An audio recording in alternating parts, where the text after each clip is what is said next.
This is my attempt to provide a balanced perception of One People's Public Trust as a movement and as an economic organization. My involvement with One People's Public Trust has been directly and indirectly associated with some of the key architects of the project after the fact. I have contributed material that Hope Girl has been working on to collect concerning changes in society.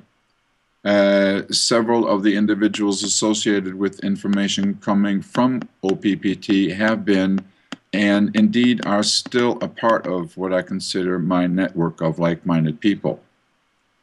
I've listened to and talked personally with Heather from One People's Public Trust in 2-hour-long conference calls. I get daily feeds of information from Heather and One People's Public Trust networks from Australia and the States and in Europe. And I have not personally signed any notification papers of any kind connected with the organization, and I do not intend to. For me, it's vital to remain focused on critical thinking when it concerns the issues of money, as I've experienced it. I've had close personal associations with a number of individuals and organizations in the last 12 months. These groups and individuals are often not mentioned in the mass media.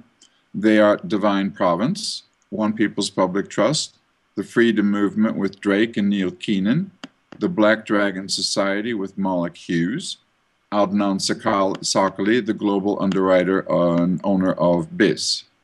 I'm also a follower of information that comes from Ben Fulford, David Wilcock, Cliff High, and a host of others bringing information into mass media. This broad scope of networking has been invaluable when it comes to cross-checking information to discover the difference as well as the similarities between all these information sources. I found several groups that cross-check with everything else I know, from history, plasma physics, to social development, psychology, and higher logical intelligence. But I have discovered serious disconnects between the visions and the ambitions and the real ability to organize such a thing. I've only found one individual that also has the legal, lawful, and practical ability to enforce economic peace in a time of global economic war, chaos, and confusion, and that has to be Adnan Sakli. Today I have over 780 pages of dialogue with Adnan and a small network of others after 4 months of communication and many conversations along with proof of identity verified by security agencies and international bankers, as well as ample press documentation that leaves me no doubt about the identity of the person that has, can, and will still be pulling the economic strings on this planet for a while.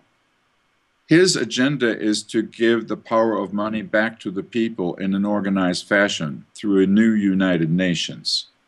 That means turning governments that are commercial today into de jure governmental structures run by the people. His vision has to be cross-checked with the vision of people like from One People's Public Trust, because basically they're talking about the same thing and it sounds very confusing. Adnan has, in conversation with Heather and me, talked about the issues of the trust itself, and he says the problem of economics in this world is lack of trust. There is no trust. People's trusts have been manipulated all throughout thousands of years. And how can he put energy into a trust owned by 3 individuals that he has no personal knowledge of, that he has no identity of precisely who is who, and what their background is, and what their intentions are? And he said, provide me some information and we'll talk. And that information has never flowed from Heather to Adnan. I know that personally.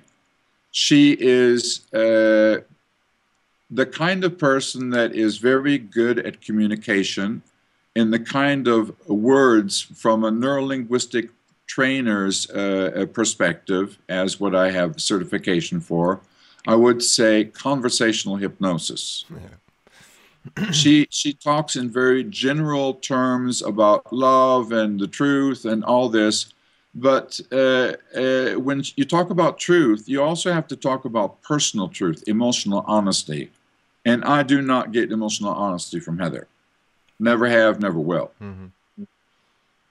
She writes between the lines, and Adnan recognizes immediately, and he is the person that is able to pinpoint exactly who is connected to who. Nobody else has been able to do that. And he's connected Heather to a number of extremely organizations that do not have mankind's best interests in mind. He would say the Vatican, ultimately, the CIA, and the New World Order system, the old criminal groups, the ones that have had blood all over their hands. And Adnan says directly, the scam is trying to get money in hand. It's all bullshit. And it's involved with the Mossad, Keenan's involved, Malik with the Black Dragons is involved, Eric Fisher, and the Citibanks group. They're outright criminals, all of them. That's what he says. I don't know that for a fact, but that's his word. So far, Adnan's been right all the way through. He knows his history. Yeah. And he does have the legal authority. Yeah, and you can talk with Adnan. That is something... I do so daily. Yeah, I know that. My last communication to him, from him, was for 9 minutes ago.